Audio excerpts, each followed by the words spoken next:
నమస్కారం, BTV news కి స్వాగతం. ముందుగా ముఖ్యాంశాలు. విద్యా సంస్థల్లో పిల్లలు ఆత్మహత్యలు చేసుకోవడం బాధాకరమని మంత్రి లోకేష్ ఆవేదన. కళాశాల విద్యార్థుల ఆత్మహత్యలపై శాసన మండలిలో ప్రశ్నించిన వైసీపీ ఎమ్మెల్సీలు. వారి ప్రశ్నలకు మంత్రి లోకేష్ సమాధానం ఇచ్చిన వైనం. సమాజానికి ఏది అవసరమో సేవాభావంతో అది చేసేందుకు ఎన్టీఆర్ ట్రస్ట్ ఎప్పుడూ ముందుంటుందని ఎన్టీఆర్ ట్రస్ట్ చైర్మన్ నారా భువనేశ్వరి వెల్లడి. ప్రజలకు ఏదైతే చెప్పామో అది చేసి చూపటమే ఎన్టీఆర్ ట్రస్ట్ లక్ష్యమని వ్యాఖ్య. దేశ అభివృద్ధి చెందాలంటే అన్ని రాష్ట్రాలకు ఒకేసారి ఎన్నికలు జరిగితే అభివృద్ధి చెందుతుందని మాజీ కేంద్ర మంత్రి మురళీధరన్ వెల్లడి. మాజీ రాష్ట్రపతి రామ్నాథ్ ఆధ్వర్యంలో ఒక కమిటీ అధ్యయనం చేస్తుందని వ్యాఖ్య. కళాశాల విద్యార్థుల ఆత్మహత్యలపై శాసన మండలిలో వైసీపీ ఎమ్మెల్సీలు ప్రశ్నించారు. వారి ప్రశ్నలకు మంత్రి నారా లోకేష్ సమాధానం ఇచ్చారు. విద్యా సంస్థల్లో పిల్లలు ఆత్మహత్యలు చేసుకోవడం బాధాకరమని మంత్రి లోకేష్ తెలిపారు. పలు సమస్యలతో పిల్లలు ఆత్మహత్యలు చేసుకుంటున్నారని చెప్పారు. ర్యాగింగ్, ఒత్తిడి, ఫీజులు చెల్లింపు వలన ఎక్కువగా పిల్లలు ఆత్మహత్యలకి కారణమవుతున్నారని చెప్పారు. పాఠశాల విద్యలోనూ మానసికంగా వేధిస్తున్నారనే అంశాలు వెలుగులోకి వస్తున్నాయని చెప్పారు. ఆత్మహత్యల నివారణకి ప్రభుత్వం చర్యలు తీసుకుంటుందని మంత్రి నారా లోకేష్ తెలియజేశారు. నంబర్స్లోకి వెళ్ళే ముందు ఒక విషయం అధ్యక్ష, ఇప్పుడు పిల్లల ఆత్మహత్య అందరికీ బాధాకరమైన విషయం అధ్యక్ష. నేను విద్యాశాఖ మంత్రి అయిన తర్వాత ఒక ఇన్సిడెంట్ అవుతే సెక్రటరీ వాళ్ళతో కూర్చున్నప్పుడు కూడా ఒకటే చెప్పాను, సొంత పిల్లలకి మన సొంత బిడ్డ ఇట్లా జరిగి ఉంటే మనం ఎట్లా రియాక్ట్ అవుతామో అలా రియాక్ట్ అవ్వాలి. ఇష్యూకి హ్యుమానిటేరియన్ గ్రౌండ్లో మనం ఆలోచించాలి అని చాలా స్పష్టంగా నేను చెప్తాను జరిగింది అధ్యక్ష. నేను వివరాలని నేను కొంచెం డీటెయిల్గా చెప్పదలుచుకున్నాను, ఎందుకంటే ఇది ఇంపార్టెంట్ ఇష్యూ అధ్యక్ష. ఒక ప్యాటర్న్ అనేది లేదు అధ్యక్ష. అంటే మీరు చూస్తే 2018లో 2017లో 19 మంది చనిపోతారు.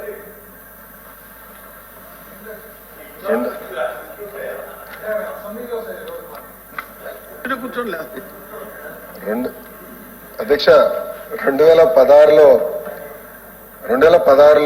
6 చనిపోయారు అధ్యక్ష. మళ్ళీ 2019లో 4 చనిపోయారు. 2021లో 7 చనిపోయారు. 2022లో 12 మంది చనిపోయారు అధ్యక్ష. మళ్ళీ 23లో 17 మంది. 24 వచ్చి మళ్ళీ 6. అంటే ప్యాటర్న్ లేదు అధ్యక్ష, పెరుగుతున్న ప్యాటర్న్ లేదు. ఎందుకంటే ఇది ఒక సిస్టమ్ లేదు అధ్యక్ష. జరుగుతున్నాయి కాదని ఎవరు అనట్లేదు, ఆత్మహత్యలు జరుగుతున్నాయి. ఇది ఇంటర్మీడియట్కి వచ్చేగలరు అధ్యక్ష. టెక్నికల్ ఎడ్యుకేషన్ లో కూడా అదే ప్రాబ్లం అధ్యక్ష. టెక్నికల్ ఎడ్యుకేషన్ లో కూడా ఒక సంవత్సరం 2-3 చనిపోతున్నారు, ఒక సంవత్సరం 11 మంది చనిపోయారు, ఒక సంవత్సరం 1 చనిపోయారు. ఇట్లా ప్యాటర్న్ అనేది లేదు. ఇంకో పక్కన యూనివర్సిటీలో కూడా ఆత్మహత్యలు జరిగినాయి అధ్యక్ష. ఓపెన్ గా మాట్లాడుతున్నారు.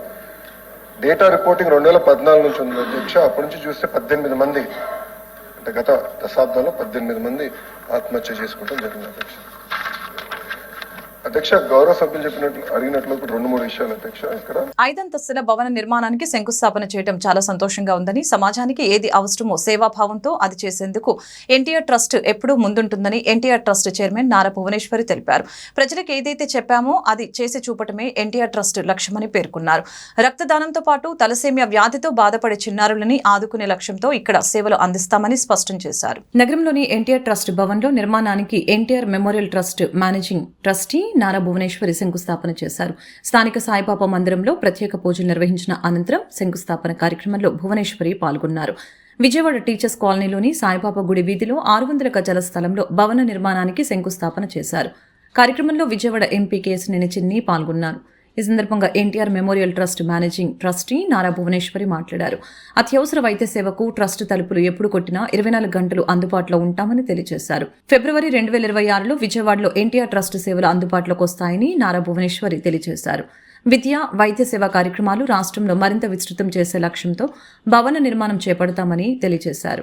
సమాజానికి తిరిగి ఇవ్వాలని, దాతృత్వం చాటుకునేవారు తమతో చేతులు కలపాలని కోరుకున్నారు. 25 ఏళ్లుగా నిరంతర సేవలు అందిస్తున్నామని, ముఖ్యమంత్రి చంద్రబాబు చేతుల మీదుగా హైదరాబాద్లో ప్రారంభమైన ఎన్టీఆర్ ట్రస్ట్ సేవలు వివిధ ప్రాంతాలకు విస్తరిస్తున్నామని చెప్పారు. నైపుణ్యం, శిక్షణ ద్వారా మహిళలు, నిరుద్యోగ యువతకి ఉద్యోగ ఉపాధి అవకాశాలు కల్పిస్తున్నామని చెప్పారు. నారాయణాయ విద్మహే వాసుదేవాయ ధీమహి తన్నో విష్ణు ప్రచోదయాత్. సప్తాద్రీశాయ విద్మహే వెంకటేశాయ ధీమహి తన్న శ్రీనివాస ప్రచోదయాత్. దేశ అభివృద్ధి చెందాలంటే అన్ని రాష్ట్రాలకు ఒకేసారి ఎన్నికలు జరిగితేనే అభివృద్ధి చెందుతుందని మాజీ కేంద్ర మంత్రి మురళీధరన్ తెలిపారు. మాజీ రాష్ట్రపతి రామ్నాథ్ ఆధ్వర్యంలో ఒక కమిటీ అధ్యయనం చేస్తుందని పేర్కొన్నారు. ఖర్చు తగ్గుదలతో పాటు రాష్ట్రాలలో అమలు చేయవలసిన పథకాలు త్వరితగతిన పరిష్కారం అవుతాయని తెలిపారు. నగరంలోని స్టెల్లా కళాశాలలో వన్ నేషన్ వన్ ఎలక్షన్ పై సెమినార్ నిర్వహించారు. ఈ సెమినార్ కి కేంద్ర మాజీ మంత్రి మురళీధరన్ తో పాటు బీజేపీ యువమోర్చా నాయకులు తదితరులు పాల్గొన్నారు. వన్ నేషన్ వన్ ఎలక్షన్ కార్యక్రమానికి విద్యార్థులు పెద్ద ఎత్తున వచ్చారు. ఈ సందర్భంగా కేంద్ర మాజీ మంత్రి మురళీధరన్ మాట్లాడారు. శంషాబాద్ పార్లమెంట్ ఎన్నికలు, ఆ తర్వాత స్థానిక సంస్థలు ఇలా ఒకదాని తర్వాత ఒకటి ఎందుకు జరుగుతున్నాయని అన్నారు. ఇలా ఎన్నికలు జరగటం వలన సమయం వృధా అవుతుందని, దీంతో అభివృద్ధి చెందటానికి ఆటంకాలు ఏర్పడుతున్నాయని పేర్కొన్నారు. ప్రతి రాష్ట్రంలో ఇలా ఎన్నికల కోడ్ అమల్లోకి రావటం అభివృద్ధి చెందటానికి ఆటంకాలు ఏర్పడుతున్నాయని చెప్పారు. విజయవాడ ధర్నా చౌక్ లో ఆశా వర్కర్లు ఆందోళన చేపట్టారు. దాదాపుగా 1500 మంది వరకు ధర్నా చౌక్ చేరుకున్నారు. వేతనాలు పెంచాలని, రిటైర్మెంట్ వయసు సంబంధించిన జీవోలు విడుదల చేయాలని డిమాండ్ చేశారు. ఆన్లైన్ పనులకు ఇచ్చిన ఫోన్లు ఇప్పుడు ఉన్న టెక్నాలజీ ప్రకారం మార్చాలని, రికార్డులు కొనుక్కునే పని లేకుండా ప్రభుత్వమే ఏర్పాటు చేయాలని, గత ప్రభుత్వంలో అధికారులు రాతపూర్వకంగా ఇచ్చిన నిర్ణయాలను అమలు చేయాలని డిమాండ్ చేశారు. ఆశా వర్కర్లు రోడ్డు మీద సైతం కార్పెట్లు వేసుకుని ఎండలో ధర్నాకు దిగారు. ఆశా వర్కర్లు అన్ని జిల్లాల నుంచి ధర్నా చౌకకి చేరుకున్నారు. ఆశా వర్కర్ల కదలికల్ని డ్రోన్లు, ఇంటెలిజెన్స్ టీంల ద్వారా పోలీసులు కనుగొని ధర్నా చౌక్ దగ్గర భారీగా పోలీసులు మోహరించారు.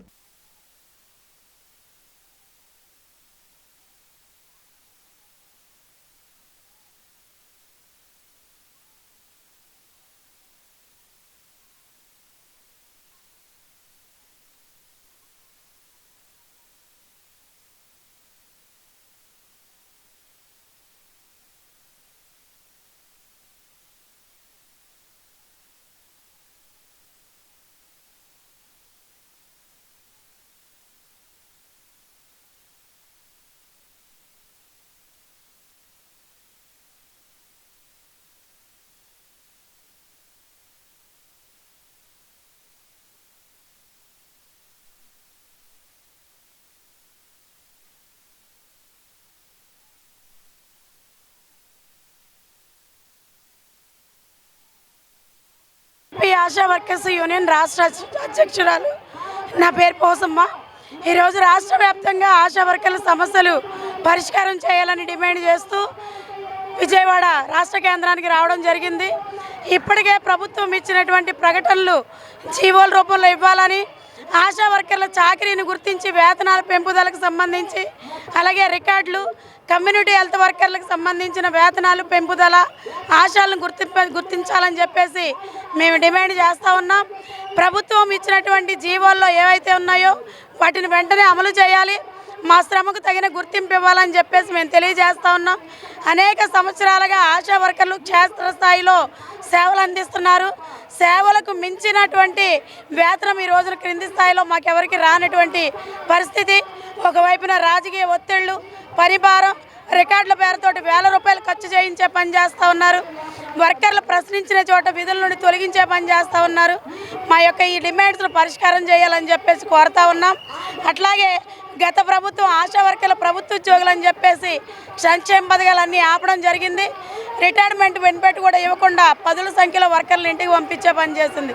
ఈ ప్రభుత్వం గ్రాట్యుటీ ఇస్తూ ఇచ్చినటువంటి ప్రకటన జీవోల రూపంలో ఇవ్వాలి. పరిభారాన్ని తగ్గించాలి. వర్కర్లు విహెచ్ఎన్సీ కమిటీల ద్వారా తొలగింపులను రద్దు చేయాలి. ఆశా వర్కర్ల నియామకాలు ప్రభుత్వమే చేపట్టి బదిలీలు, అలాగే ఏదైతే ఉందో నోటిఫికేషన్కి సంబంధించి అన్నీ కూడా ప్రభుత్వమే చేయాలని చెప్పేసి మేము కోరుతా ఉన్నాం. ఈ రోజున ఆశా వర్కర్లు గత 19 సంవత్సరాల నుంచి ఆశా వర్కర్లుగా విధులు నిర్వహిస్తూ ఉన్నారు. ఈ రోజున ఆశా వర్కర్లు విధుల్లో తీసుకున్నప్పుడు వయసు చూడలేదు, వాళ్ళ చదువులు చూడలేదు. ఈ రోజున 10,000 వేతనం వస్తుందనే పేరుతోటి ఆశా వర్కర్ని వయసు ముందుకు తీసుకొచ్చి రిటైర్మెంట్ చేస్తూ ఉన్నారు. గవర్నమెంట్ ఉద్యోగస్తులకు ఏ రకంగా అయితే రిటైర్మెంట్ చేస్తుంటే వారికి గవర్నమెంట్ బెనిఫిట్స్ వస్తున్నాయి, అటువంటి బెనిఫిట్స్ ఆశా వర్కర్లకు కూడా వర్తింపు చేయాలని చెప్పేసి కోరుతూ ఉన్నాము. అలాగే ఈ రోజున ఆశా వర్కర్లకి పని భారం ఎక్కువ అవుతూ ఉంది, పని భారం తగ్గించాలని చెప్పేసి కోరుతూ ఉన్నాము.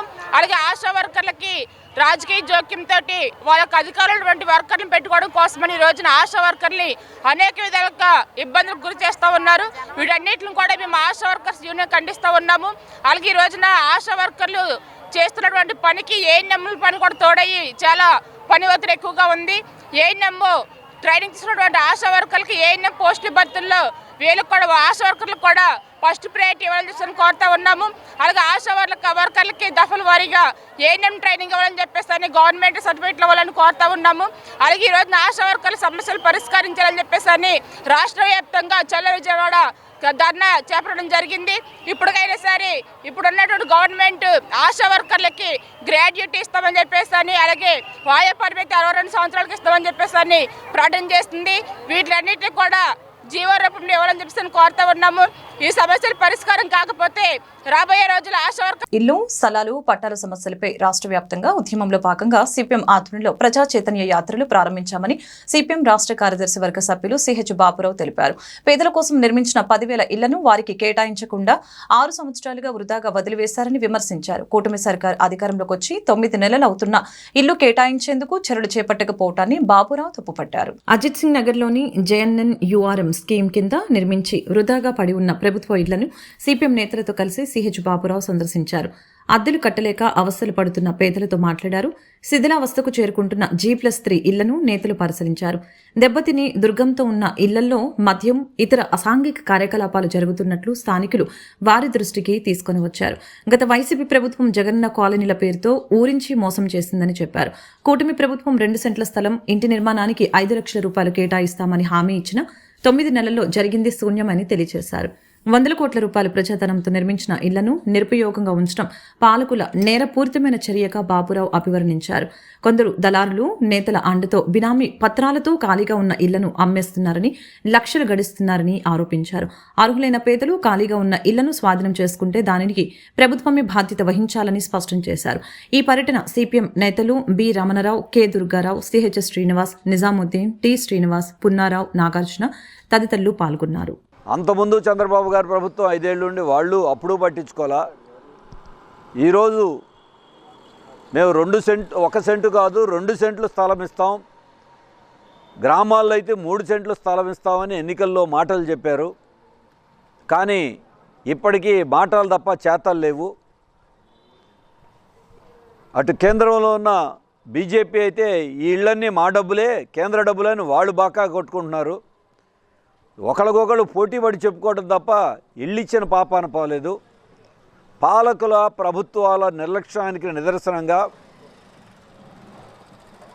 విజయవాడలో అజిత్ సింగ్ నగర్లో 20 ఏళ్ల క్రితం వచ్చినటువంటి జవహర్లాల్ నెహ్రూ స్కీమ్ కింద కట్టినటువంటి 1000 ఇళ్ళు ఇక్కడే ఖాళీగా ఉన్నాయి.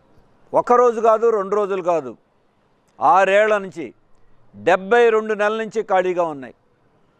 విజయవాడలో జక్కంపూడిలో 6,000కు పైగా ఇళ్ళు ఖాళీ ఉన్నాయి. కబేడాలో JNRM స్కీమ్ కింద కట్టినటువంటి ఇళ్ళు ఉన్నాయి. మొత్తం 10,000 ఇళ్ళు కట్టి ఖాళీగా ఉన్నాయి. ఎవరు ముఖ్యమంత్రిగా వచ్చినా, ఎవరు కేంద్రంలో ఉన్నా కట్టిన ఇళ్ళు పేదవాళ్ళకి ఇవ్వడానికి మాత్రం వీళ్ళకి చేతులు రావటంలా. పేదల మీద మాత్రం ప్రేమ గురిపిస్తున్నారు. ఒక్కొక్కళ్ళు 3,000 నుండి నెలకే 5,000 రూపాయలు అద్దెలు కట్టుకుంటున్నారు. కళ్ళ ముందు ఖాళీగా ఉన్న ఇళ్ళు కనపడుతున్నాయి.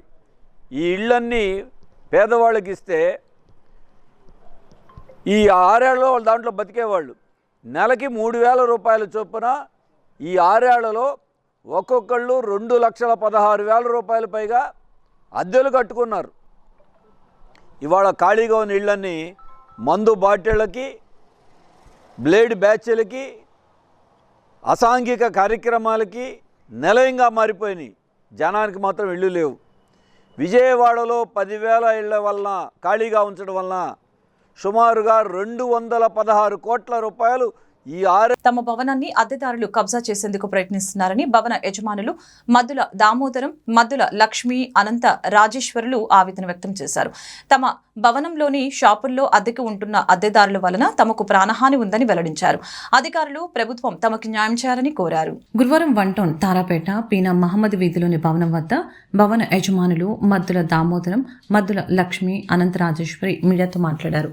ఈ సందర్భంగా వారు మాట్లాడుతూ అద్దెదారులు తమని అష్టకష్టాలు పెడుతున్నారని తెలియజేశారు.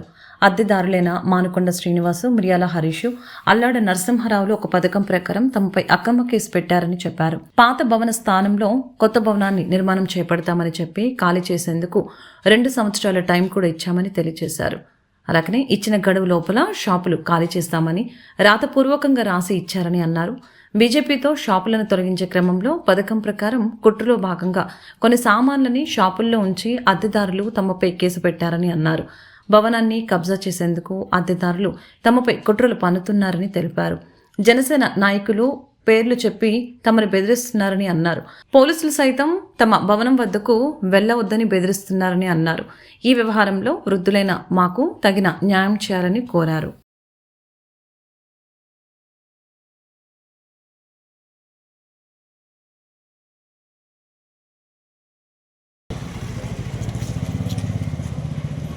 మీకు స్టాక్ తీసేస్తాను నేను.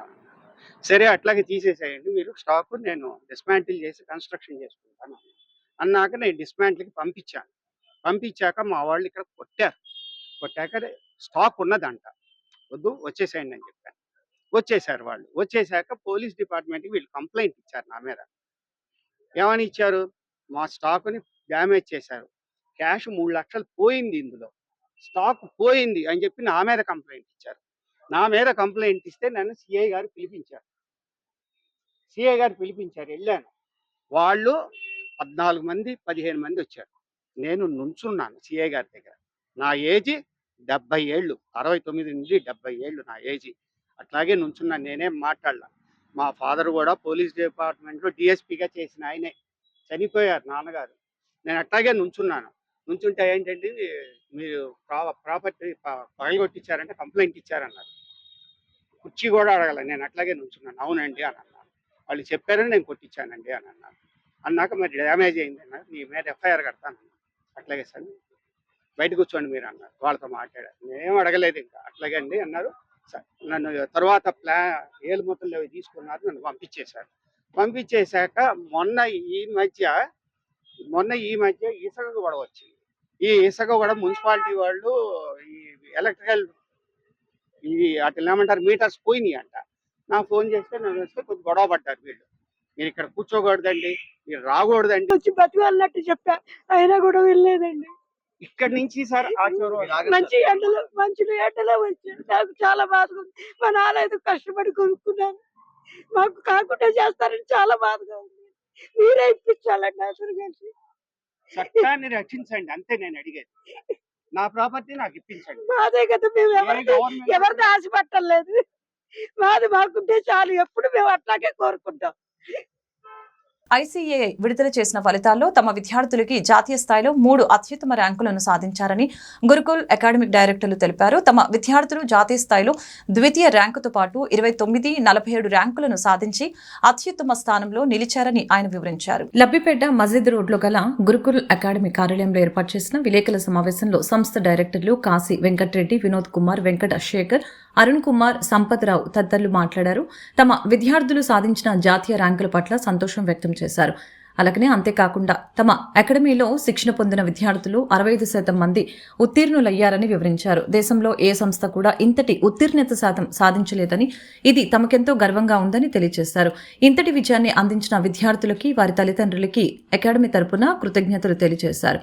అనంతరం అత్యుత్తమ ర్యాంకులు సాధించిన విద్యార్థులు మాట్లాడుతూ గురుకుల్ అకాడమీలో ఇచ్చిన స్టడీ మెటీరియల్ ర్యాంకు సాధించేందుకు ఎంతగానో ఉపకరించిందని చెప్పారు.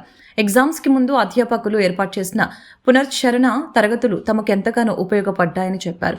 ఈ సందర్భంగా ద్వితీయ ర్యాంకు సాధించిన తోట సోమనాథ్ శేషాద్రి నాయుడు, 29వ ర్యాంకు సాధించిన ఆర్ సందీపు, 47వ ర్యాంకు సాధించిన జేబీ తేజస్విని అకాడమీ డైరెక్టర్లు ఘనంగా సత్కరించారు. వెంకట శేఖర్, డైరెక్టర్ గురుకుల్ అండి.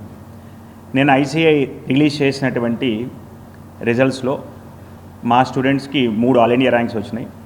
అందులో గర్వకారణం విషయం ఏంటంటే మాకు ఆల్ ఇండియా 2nd ర్యాంక్ వచ్చింది, అదేవిధంగా ఆల్ ఇండియా 29th ర్యాంక్ వచ్చింది, అదేవిధంగా ఆల్ ఇండియా 47th ర్యాంక్ వచ్చింది. సో ఇందులో చాలా చాలా మేము అచీవ్ చేసినటువంటి థింగ్ ఏంటంటే, అంటే మేము అనే పదిలో మా స్టూడెంట్స్ అచీవ్ చేసినటువంటి విషయం ఏంటంటే, ఆల్ ఇండియా 2nd ర్యాంక్ అనేది గత 15-20 ఏళ్ళ నుంచి ఎవరికీ కూడా రానటువంటి ర్యాంక్.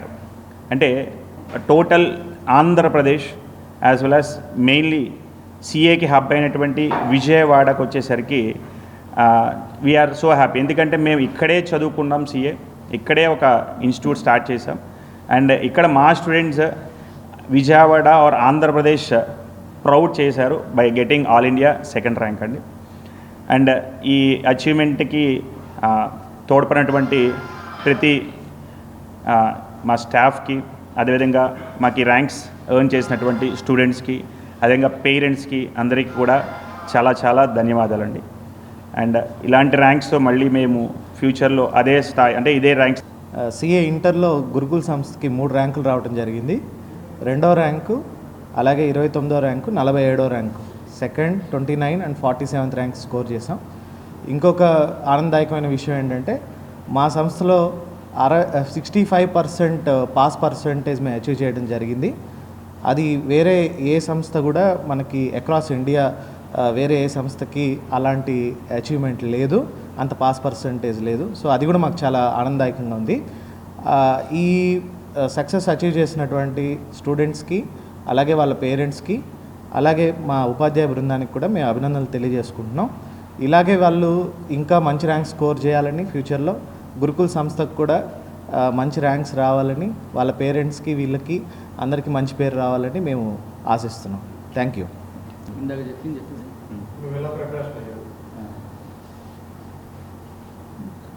గురుకుల్ ఇన్స్టిట్యూషన్లో ఇచ్చిన స్టడీ మెటీరియల్స్ని ప్రిపేర్ అవుతూ ఎగ్జామ్కి 1.5 day రివిజన్లో నేను బాగా రివైజ్ చేసి ఎగ్జామ్స్ బాగా రాసి all India second rank score చేశాను.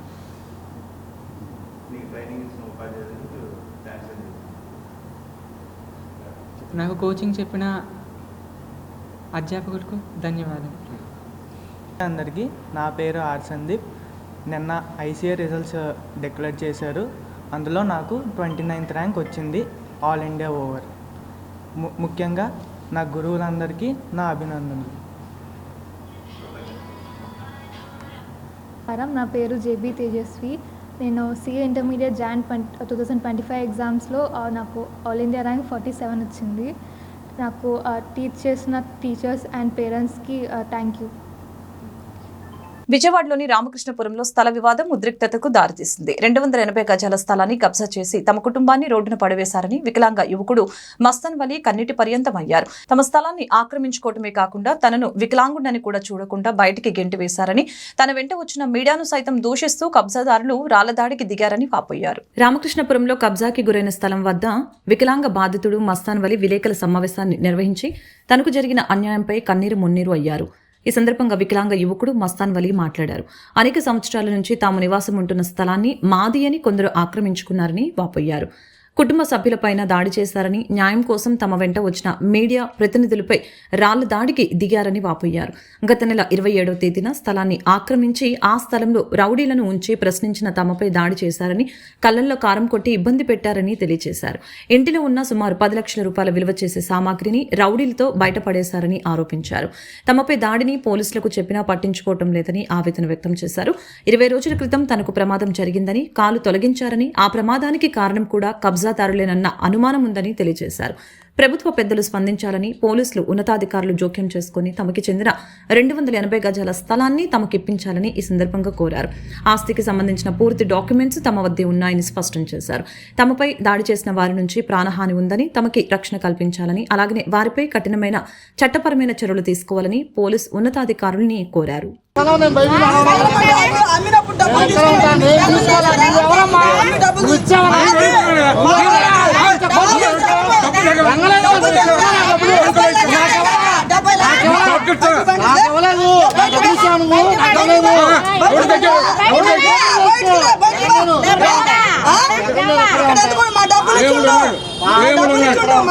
మా డబ్బులు ఇచ్చిండులే నువ్వు నటిలే కానీ నువ్వేం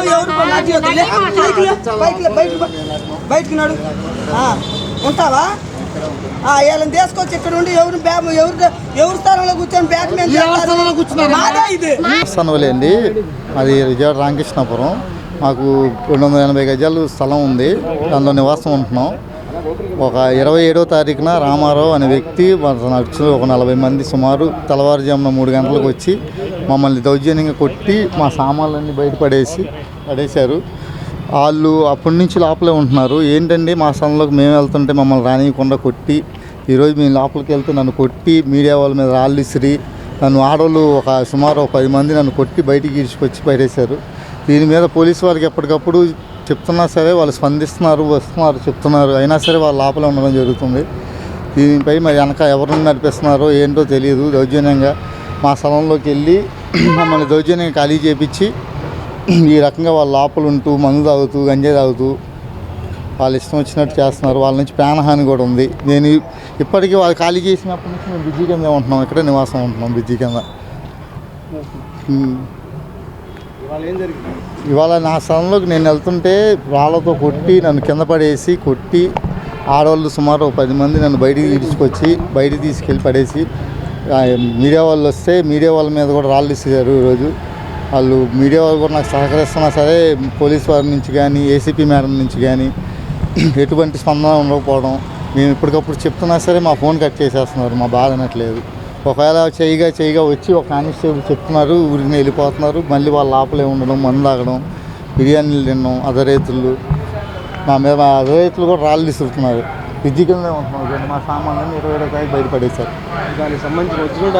దానికి సంబంధించిన ఒరిజినల్ డాక్యుమెంట్స్ అన్నీ నా దగ్గరే ఉందండి, నా పేరునే ఉంది. తనఖా అక్రమ రవాణా బాధిత మహిళలకి రాజ్యాంగపరమైన రక్షణ ఉన్నప్పటికీ వ్యవస్థాగతంగా వివక్ష, హింస, సామాజికంగా చిన్నచూపును ఎదుర్కొంటున్నారని మహిళా సమైక్య నాయకురాలు పంచకర్ల దుర్గాంబ ఆవేదన వ్యక్తం చేశారు. బాధిత మహిళలు వ్యభిచార వృత్తిలో మగ్గుతున్నారని చెప్పారు. జాతీయ మహిళా దినోత్సవం సందర్భంగా అక్రమ రవాణా బాధితులు మరియు వాణిజ్య లైంగిక దోపిడీ బాధితులతో హెల్ప్ మరియు విముక్తి సంస్థ ఆధ్వర్యంలో విజయవాడ ప్రెస్ క్లబ్ లో రాష్ట్ర స్థాయి సమావేశం జరిగింది. ఈ సమావేశంలో రాష్ట్రంలో అక్రమ రవాణా బాధితులు మరియు సెక్స్ వర్కర్లు ఎదుర్కొంటున్న సమస్యల సవాళ్లపై తీసుకున్న తీర్మానాలని ప్రకటించారు. ఈ సందర్భంగా దుర్గాంబ మాట్లాడారు. మన దేశంలో అక్రమ రవాణా బాధిత మహిళలు, సెక్స్ వర్కర్లు ఇంకా అనేకమైన అడ్డంకులను ఎదుర్కొంటున్నారని తెలిపారు. విముక్తి రాష్ట్ర అధ్యక్షురాలు అపూర్వ మాట్లాడుతూ బాధిత మహిళలకి రాజ్యాంగపరమైన రక్షణలు ఉన్నటువంటి వ్యవస్థాగతంగా వివక్ష, హింస మరియు సామాజికంగా చిన్నచూపు ఉందని ఎదుర్కొంటున్నారని తెలియజేశారు. అందరి పౌరుల్లాగానే సెక్స్ వర్కర్లకు అన్ని రకాలైన ప్రాథమిక హక్కులు ఉన్నాయని సుప్రీంకోర్టు ఒక తీర్పులు వెల్లడించినప్పటికీ కూడా ఆచరణలో వారు నేరస్తులుగానే మిగిలిపోయారని చెప్పారు. అక్రమ రవాణా అలాగే సెక్స్ వర్కర్లపై ఈరోజు ఈ కార్యక్రమం ఇక్కడ ఏర్పాటు చేయడం జరిగింది. దీనిపై ముఖ్యంగా అక్రమ రవాణా అనేది మరి మహిళలు ఆర్థిక పరిస్థితి బాలేని చోట, అలాగే ముఖ్యంగా సినిమాలకి వాటికి ఎఫెక్ట్ అయిన పిల్లలు, అలాగే అక్కడ పరిస్థితులు, లోకల్ పరిస్థితుల వల్ల కూడా చాలామంది వాళ్ళ ట్యాప్లో పడి అందరినీ కూడా ఈ రవాణా చేసి వాళ్ళని సెక్స్ వర్కర్లుగా చేస్తున్నారు. దాదాపు 100 మందిలో 80 మందిని సెక్స్ వర్కర్లుగా చేస్తున్నారు. అలాగే 20 మంది మామూలుగా ఇళ్లల్లో వాళ్ళు పని చేయడానికి కూడా వాళ్ళు ఉపయోగించుకునే పరిస్థితి, తీసుకెళ్ళిపోయే పరిస్థితుల్లో మన రాష్ట్రం 3వ స్థానంలో ఉంది. అలాగే మన దేశం వచ్చేటప్పటికి 1వ స్థానంలో ఉందని చెప్పడానికి కూడా చాలా సిగ్గుగా ఉంది.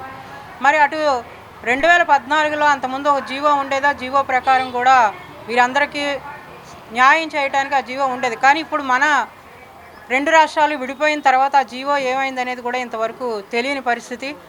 వీరిని ఇప్పుడు ఉన్న పరిస్థితిలో ఇక్కడ చూశారు కదా మీరు, ఇంతమంది ఇక్కడ హాజరయ్యారు. విముక్తి సంస్థ ద్వారా వాళ్ళందరినీ కూడా గ్యాదర్ చేసి వాళ్ళకి న్యాయం చేయాలని చెప్పేసి ఆ సంస్థ ఆలోచనతో వీళ్ళందరినీ గ్యాదర్ చేసి మమ్మల్ని పిలవడం జరిగింది. ముఖ్యంగా ఏంటంటే ఈ గవర్నమెంట్, ఇప్పుడున్న గవర్నమెంట్ అయినా వీళ్ళకి న్యాయం చేయాలి. వీళ్ళంతా ఎందుకంటే సెక్స్ వర్కర్లుగా వాళ్ళ మీద పేరు పడిపోయిన తర్వాత మనలోకి వస్తే వాళ్ళని చాలా చిన్న చూపు చూసే పరిస్థితుల్లో మన సమాజం ఉంది. సమాజం కూడా మారాలి. వాళ్ళు ఏ పరిస్థితుల్లో ఎలా అయ్యారనేది కూడా, అలాగే వాళ్ళు కనీసం ఏ పోలీస్ స్టేషన్ కన్నా వెళ్ళి. ప్రగతిశీల మహిళా సంఘం ఈరోజు మార్చ్ 8 అంతర్జాతీయ శ్రామిక మహిళా దినోత్సవం సందర్భంగా ఉమెన్ ట్రాఫికింగ్ సెక్స్ వర్కర్స్ విముక్తి సంస్థ ఆధ్వర్యంలో ఈ సభ నడుస్తుంది. దానికి మహిళా సంఘాలుగా మమ్మల్ని పిలవటం, ఆహ్వానించడం జరిగింది. అంతేకాకుండా వాళ్ళు విముక్తి సంస్థ ఆధ్వర్యంలోనూ ఇప్పటికి ఎన్నో కార్యక్రమాలు చేస్తున్నారు.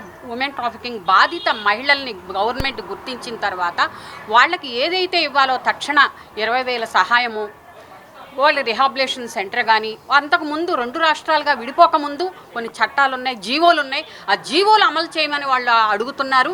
కానీ ప్రభుత్వాలు వాళ్ళని పట్టించుకోవట్లేదు. సహజంగా సమాజంలో మనకి మహిళలంటేనే చిన్న చూపు, మహిళలంటేనే 2వ తరగతి పౌరురాలు, చిన్న చూపు.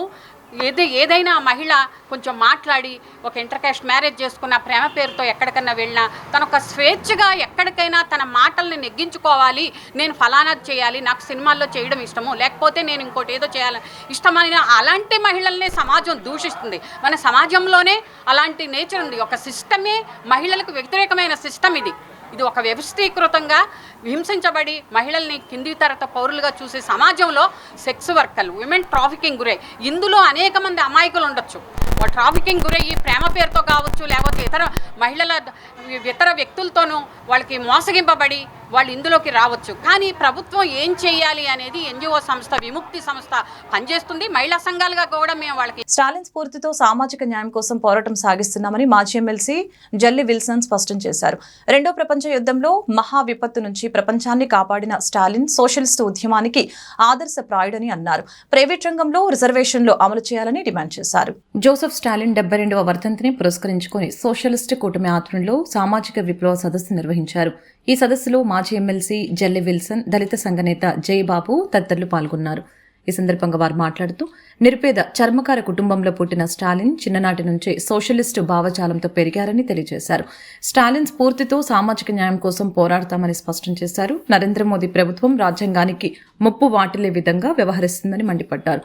ప్రైవేట్ రంగంలో రిజర్వేషన్లు అత్యంత అవసరమని, ఆ దిశగా ప్రభుత్వాలు చర్యలు చేపట్టాలని స్పష్టం చేశారు.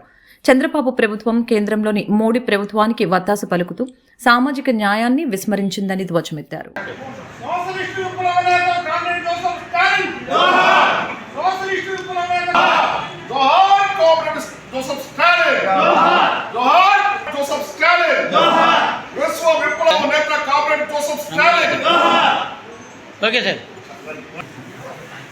సార్ మీరు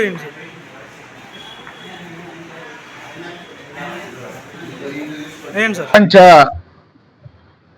విప్లవ నేత, స్ఫూర్తి దాత అయినటువంటి జోసెఫ్ స్టాలిన్ గారి 72వ వర్ధంతి కార్యక్రమాన్ని విజయవాడ నగరం, రాజధాని నగరం అయినటువంటి ప్రెస్ క్లబ్లో సోషలిస్ట్ కూటమి వారు ఈ రోజున ఏర్పాటు చేయటం అనేది జరిగింది. దానికి భావసారూప్యత కలిగిన, సోషలిస్ట్ భావాలు కలిగినటువంటి వారందరిని కూడా ఆహ్వానించి జరుపుతా ఉన్నారు. నిజంగా జోసెఫ్ స్టాలిన్ ఆయన చర్మకార వృత్తిలో నుంచి వచ్చినటువంటి నేత, ప్రపంచ స్థాయికి ఎదిగినటువంటి మహా త్యాగశీలి. ఒక్క మాటలో చెప్పాలంటే ప్రపంచాన్ని ప్రమాదం నుంచి కాపాడి, ఫ్యాసిజం అనేటువంటి ఒక ప్రమాదం నుంచి కాపాడినటువంటి మహానేత ఆయన. సోవియట్ రష్యాకి లెనిన్ సాధించినటువంటి విప్లవ రాజ్యాన్ని, సోవియట్ యూనియన్ని కాపాడినటువంటి నేత. అలానే హిట్లర్ మహానియంత అయినటువంటి హిట్లర్ యొక్క పాలనని, దురాక్రమణని ఎదురొడ్డి నిలిచినటువంటి మహానేత జోసెఫ్ స్టాలిన్. అంతేకాదు ఆయన ఒక సూత్రీకరణ చెప్పారు. పెద్ద శత్రువుని ఎదుర్కోవాలంటే చిన్న శత్రువులను కూడా మిత్రులుగా చేసుకోవాలి, అప్పుడే మనం సుభిక్షంగా ఉండగలుగుతాం, మనం బతకగలుగుతాం అని చెప్పినటువంటి మహానేత. దాన్ని ఆచరణలో చూపించినటువంటి సోవియట్ రష్యాని కాపాడుకున్నారు. వార్తలు ముగించే ముందు ముఖ్యాంశాలు మరొకసారి. విద్యా సంస్థల్లో పిల్లలు ఆత్మహత్యలు చేసుకోవటం బాధాకరమని మంత్రి లోకేష్ ఆవేదన. కళాశాల విద్యార్థుల ఆత్మహత్యలపై శాసన మండలిలో ప్రశ్నించిన వైసీపీ ఎమ్మెల్సీలు. వారి ప్రశ్నలకు మంత్రి లోకేష్ సమాధానమిచ్చిన వైనం.